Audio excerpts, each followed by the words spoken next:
Hey everyone, this is Paris. I'm back with another video. I'm talking about the Division 2 again. And Massive today just concluded their live stream where they detailed out the year one post-launch content. They gave us the roadmap for the Division 2 and what we can expect for content to come into the game. And wow, I'm excited. I'm very excited. I will fully admit that this is the type of content that I wanted to see in the first year for the Division 2. And they literally kicked off the stream. You know, they played the trailer. I'm sure you guys have all seen that now. But they kicked off the live stream with talking about the first upcoming free content. And that starts with one of the strongholds. That is going to be Tidal Basin. This is the final stronghold that you'll do to unlock World Tier 5. And it's going to be the home base for the Black Tusk.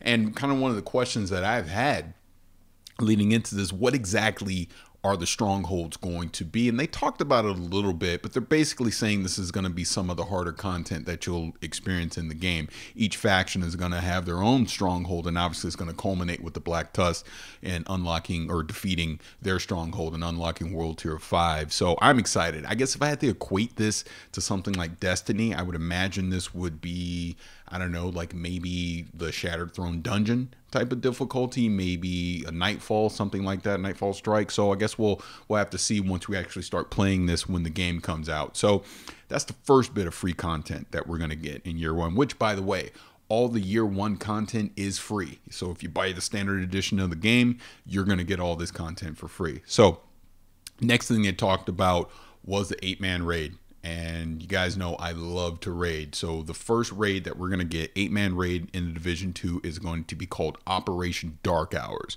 And just the little hints that we've seen in the trailer, the little bits, it looks like this is going to be at the Ronald Reagan International Airport. So really excited about that. Now, the next thing that they went into is going to be the episodes that we can expect. So first episode is coming this summer.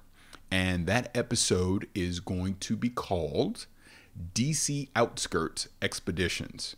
And this is going to introduce the 3 new specializations that we're going to get post-launch. So the very first one that we're going to get will be with this episode 1. Also looks like we're going to get a couple new main missions as well. And they're also going to introduce a new game mode called Lost Convoy. So really excited to see what that's going to be. We'll get that first episode this summer. Now this fall/autumn, we're going to get episode 2. And that's going to be the Pentagon. And it's called The Last Castle. And it's so funny because Danny and I were just talking about this the other day. Like, okay, if Ronald Reagan Airport's going to be the raid, is the second raid going to be the Pentagon? What is the Pentagon going to be? Because they have to include the Pentagon here in Division 2. It's just too iconic of a location to not exploit in this game. And then sure enough, it looks like episode 2 will be the Pentagon. And we're going to get some new missions in that. And the second of the 3 new specializations will come with episode 2 this fall, this autumn, whichever part of the world you live in you want to call it. But episode 3, not a lot of information on that. They did not give it a name. They did not say what type of content episode 3 is going to be. The only thing they basically told us was the third of the 3 specializations that we'll get post-launch in year 1 will unlock with episode 3. So to kind of sum that up, by the time we get to the end of year 1 content, we're going to have 6 specializations. We're getting 3 right at launch. And then we're going to get 3 post-launch, which will come with each episode. And they had like a little hint in there potentially what it could be, because we did see during the trailer that they were opening a case and it said bow. And I know crossbow is one of the current specializations we have, but maybe this is a full-on bow and arrow. I don't know. But that's one of the potential hints that we got from the trailer with as far as specializations go. So that's kind of what we can expect for just the initial free content that we're going to get in year 1. And like I said, all of this is going to be free. So you can just buy the standard edition of the game and you're going to be good to go. Now, some of the other things that they talked about is now we're getting into kind of the year 1 pass that you can purchase, as well as, you know, just obviously some of the other monetizations that they're going to have in the game as well. So if you bought that year 1 pass, you're going to get access to 8 classified assignments, which will kind of tell the lore of the fall of DC and everything that's associated with that. It'll be curious to see how that pans out over time. We're obviously going to get new gear as the year goes on. We're going to get new weapons. There's going to be some exotics. I do like how they're handling the cosmetic items though, which you know, you'll get some if you buy the year one pass, but they're also going to have it that, yes, there will be a store. You can buy standard caches, and there may be some duplicates in them, and you won't be able to directly say, hey, I want that item. But they're also going to have, once those standard caches start to come out, you will be able to go into the store and buy specific items if you so choose. But the best thing about all this is, if you play the game and you get caches normally in the game, these items will be available to you. So by just playing the game as you normally would, you will start to get some of these standard caches, and obviously just the whole RNG that's associated with it. You'll be able to pick up some of these cosmetic items just by playing the game. So you're not going to be forced to go to the store. If you love cosmetic items and you just got to have something, then that option will be there for you to purchase basically a loot box, and or later on down the road purchase that item directly. What the prices on those are going to be, I have no idea. I can just tell you from my standpoint, I'm not down with that. I don't purchase those type of things, but I understand that a lot of people do. But that's one of the ways that they're going to be monetizing during year one. But again, to go back to that year one pass, kind of detail that out of what it's going to be. You're going to get 7-day early access to all the episodic content if you buy that year one pass. So when it comes out, you'll be able to play it a week early. If you purchase that year one pass, you're going to get an instant unlock of all the year one specializations. So you won't have to gear it up, you know, level it up, etc. You're going to unlock that stuff immediately if you purchase the year one pass. But again, if you just play the game, you're going to be able to unlock this stuff and be able to play it. I know with the stashes, you're going to get, was 150, I believe, if you'll have immediately if you buy the year one pass. So that'll be unlocked for you as well.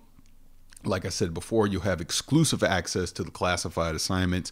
There's going to be 8 of those when in year one of the game. So again, if you're interested in that, you're going to have to buy the year one pass to unlock that kind of stuff. There's going to be some additional bounties and additional projects that you'll be able to get as part of being a year one pass holder. And those are obviously, you know, tied to settlements as far as the projects and things like that go. And then, like I said, additional bounties, which will obviously help you level up your character and, you know, and optimize your builds, things like that. And like I said, there will be some exclusive items that are part of the year one pass as well. You know, overall, when I look at this, is the year one pass really worth it? For me, no. No. If someone were to come to me and say, Paris, do I need to go buy the year one pass? I'm going to say no.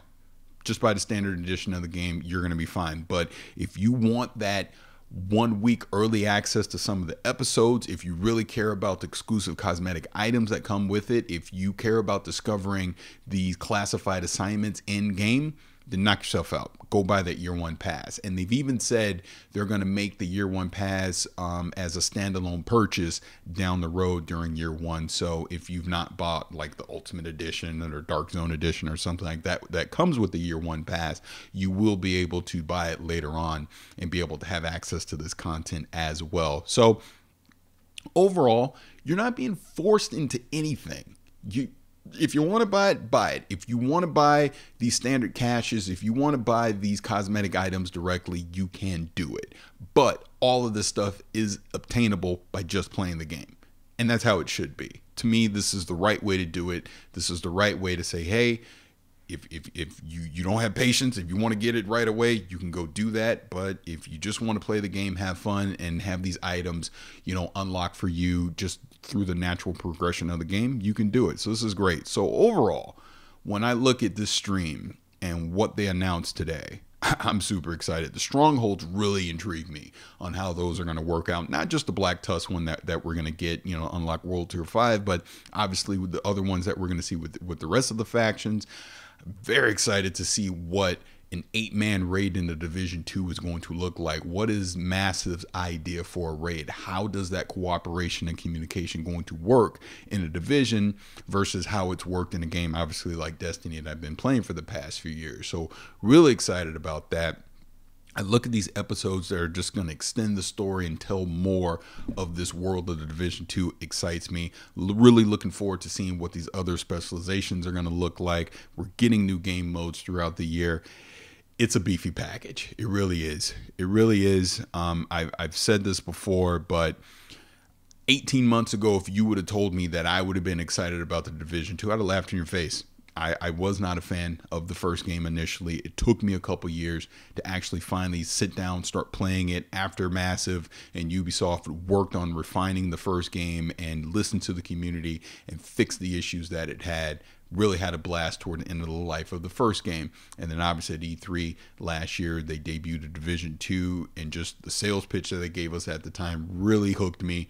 And now here over these past few months, being able to sit down at Red Storm, get access to the PvP, get access to the Dark Zone, then transitioning to the preview event and just exploring the open world. And we've obviously had the private beta, and now we're getting this open beta, which is going to launch here in a couple days. I'm excited for it, man. I'm really excited. So to wrap this up, great live stream by Massive, kind of detailing the year one content for the Division 2. I'm really looking forward to it. So what are my plans post this? I'm going to play the hell out of this open beta. Planning to stream a lot of it. I think I'm going to stream the Xbox version, but then I'm going to actually do some capture footage from the PC version. I'll have thoughts and impressions of the open beta, and then kind of have a look ahead towards what the final game and what we can expect from the final game. And then once I get my hands on the final game, I'll definitely do just a full thoughts, impressions / review of what I'm thinking about the Division 2. And then I'm sure I'll be having plenty of videos and just thoughts and just shenanigans from the Dark Zone, etc. throughout the lifetime of the Division 2 during year one. And obviously every time a new episode drops, I'll make sure to have a video out for that as well, and talk about it in detail. So I'm excited. You know how much I love Destiny and how much I have been playing that game over the past 4 years, and I feel I have that same excitement going here into the Division 2. So I'm really going to be deep diving into this game and playing it and having content up here on the channel, and I really appreciate everyone's support so far. It's been great. Keep leaving feedback. That's how I'm going to get better doing this stuff. Like I'm on here right now rambling about the year one content, so let me know what you guys think of it. This is Paris. I really appreciate you guys checking out my channel. If you like what you see, hit the thumbs up, subscribe, do all that good stuff. Look, I don't know how this stuff works. This is what I hear other people say on their other channels, but I'm sure it'll help the channel grow and expose it to more people. So again, thank you for all the support. This has been the year one content reveal for the Division 2. I'm Paris. See you guys soon.